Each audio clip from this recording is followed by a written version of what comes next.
I have the great honor and pleasure to start the second day of the Cardio Risk 2022. Yesterday actually was very fruitful with a lot of scientific discussions and presentations, new data, educational cases. And today also will be a very heavy scientific day with also a lot of great presentations, international and national experts. And we will start with a little bit different session in which the whole attendees, the panelists, the speakers, even me, will share in the session by way or another, which is called IAVA All-in-One. We will have 6 questions which will be presented by a very elegant professors and colleagues. And at the first of every question, I will ask the attendees about the knowledge of the answer of the question. And then the panelists will give their opinion and also the evidence-based answers about this question. Finally, the presenter will give us the wrap-up of the answers of the question raised at the start of the session. We will start first, and I don't know if, not yet? Okay. We will start with, first I have the honor and pleasure to have with me in this session Professor Mohammed Salim, Professor Karim Saeed, Professor Ghada Qazamil, Professor Yasser Al-Sayed, Professor Karim Mahmoud, and Professor Shadi Hussein. If you please come up to the stage.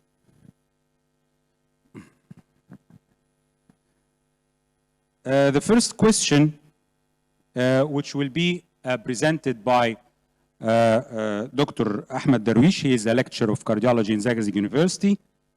What are the residual risks? First, I'd like to start by asking Dr. Ahmed Abdul Latif, what do you think about the residual risk? It is fact or fiction?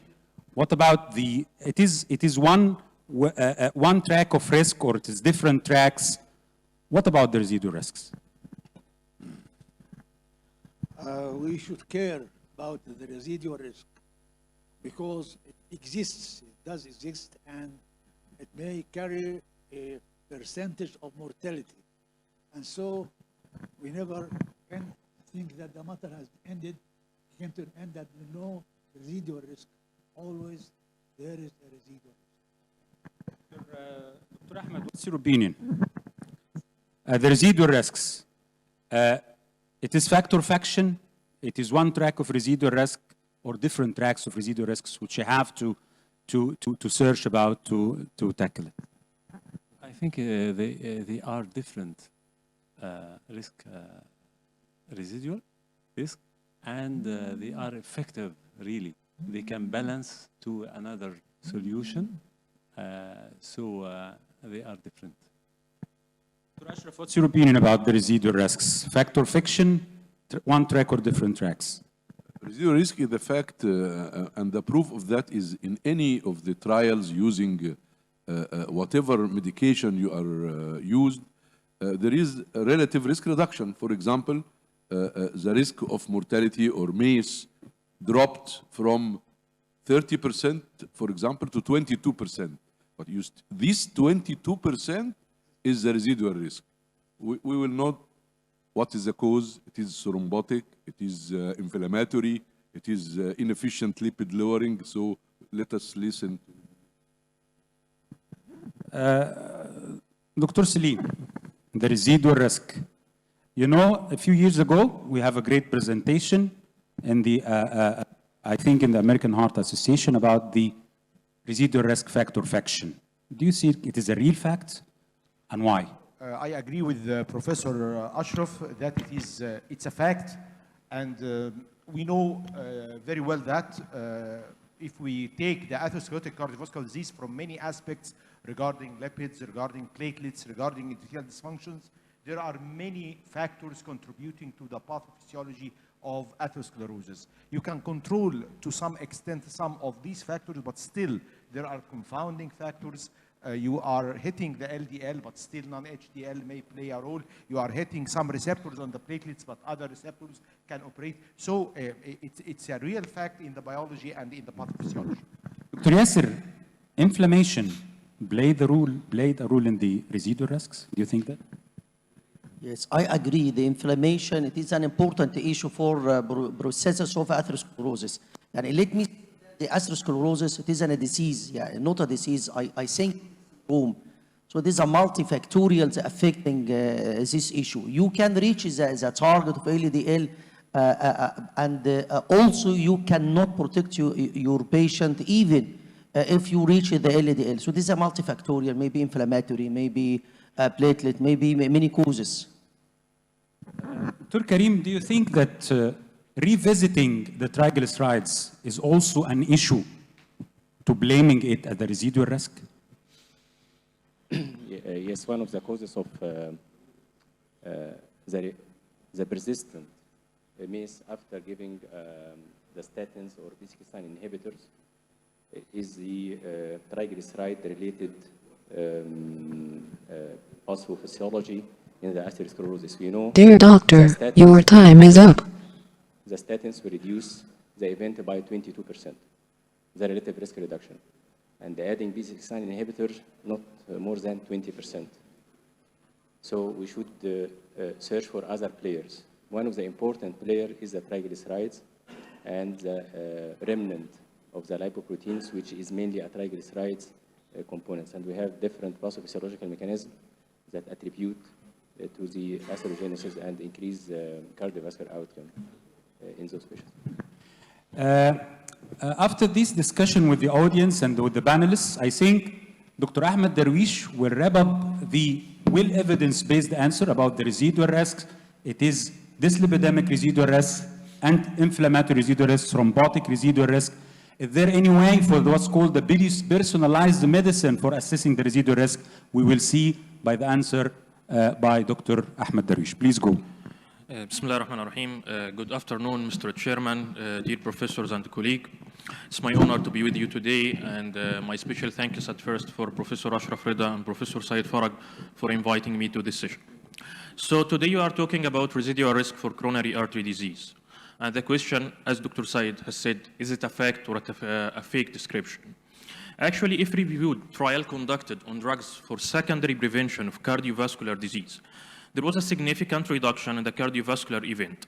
But on the other hand, there is still a considerable number of patients who got secondary event despite using this drug. And for example, in the 4-year trial, despite reaching down less than 30 milligram per deciliter for LDL, there is still about 9.8 of the patient got secondary event. And accordingly, residual risk was defined as the event that persists despite treatment or achieving to the target for traditional risk factor. So, which is the component? Actually, residual risk, usually residual metabolic risk, residual inflammatory risk, and residual thrombotic risk. So let's start with the residual metabolic risk. Actually, there is a triad which is called atherogenic dyslipidemia, consisting of high triglyceride, low HDL, and small dense LDL. We all know that it's not all about the level of the LDL. It depends about the particle, the size of the particle, and the behavior. Especially in diabetic patients, there is a small and dense LDL particle which behave in aggressive way.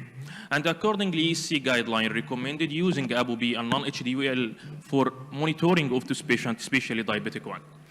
And for years, we have been treating diabetes as targeting only A1C and blood glucose level, until the revolution made by SGLT2 inhibitor, in which the meta-analysis showed significant reduction in the primary outcome using SGLT2 inhibitor. For example, in the EMBARIG, despite having about 75 to 85 of the patient on guideline-directed medical treatment, still 12% of the patient got secondary event in the placebo arm, and adding empagliflozin resulted in 14% relative risk reduction through various mechanisms, including endothelial dysfunction modulation, plaque stabilization, and inhibition of the platelet aggregation. And this was the same for GLP-1 agonist in the different trial conducted on them. Another agent is the lipoprotein A, in which back to the Jupiter trial, it has been shown that it's an independent predictor of the residual risk irrespective of the LDL level. And in the 4-year trial, evolocumab resulted in about 23 relative risk reduction in the residual risk on those patients having lipoprotein A above the median level, while only 7% has been achieved on those with lipoprotein A below the median level. And this was the same regarding Odyssey trial. And for years, we have been considering elevating HDL. But trials conducted on niacin and cholesterol ester transfer inhibitor, despite being effective in raising HDL, they failed to achieve any cardiovascular benefit. And accordingly, there was a paradigm shift in treating dyslipidemia, shifting from HDL to triglyceride. As triglyceride is one of the atherogenic materials through various mechanisms, including endothelial dysfunction, inflammation, formation of the foam cell, which is a key process in the process of the atherosclerosis. Until the revolution made by reduced trial, in which those patients who still have an LDL less than 100 but high risk for atherosclerotic event and high triglyceride, icosapent ethyl resulted in 24 relative risk reduction in the cardiovascular outcome. This is regarding residual metabolic risk. But what about residual inflammatory risk? Actually, there is an observation that each of us face in the daily practice. There is a high prevalence of atherosclerotic event in those patients with chronic inflammatory disease, such as rheumatoid arthritis, systemic lupus, and so on. And if we go back to the Jupiter trial, statin reduced primary and secondary endpoint, but this effect was concordant with significant reduction in the CRB level. And the benefit was more prevalent in those patients who achieved CRB level less than 2 milligrams with treatment rather than those with high after treatment. And this is called pleiotropic effect of the statin. Another trial, which was a Cantus trial, in which those patients post-MI with an optimized LDL level but having high CRB level, adding canakinumab, which is a monoclonal antibody against interleukin-1, resulted in significant reduction in primary and secondary outcome, and significant reduction in the CRB level without any effect in the LDL level, giving that this effect is exclusively due to modulation on the inflammatory process. Also, colchicine post-MI in the Colco trial was effective, but on the other hand, methotrexate failed in cardiovascular inflammation trial, and lastly, in last ESC Congress, allopurinol failed in all heart trial. So inflammatory risk is there, but the agent that modulated this risk is still debatable. And finally, residual thrombotic risk. In the antithrombotic trialistic calibration, which included 16 prevention secondary trial, aspirin did reduce the cardiovascular event, but still this event occurred in about 6.7 of the patients. Dear doctor, your time is up. And accordingly,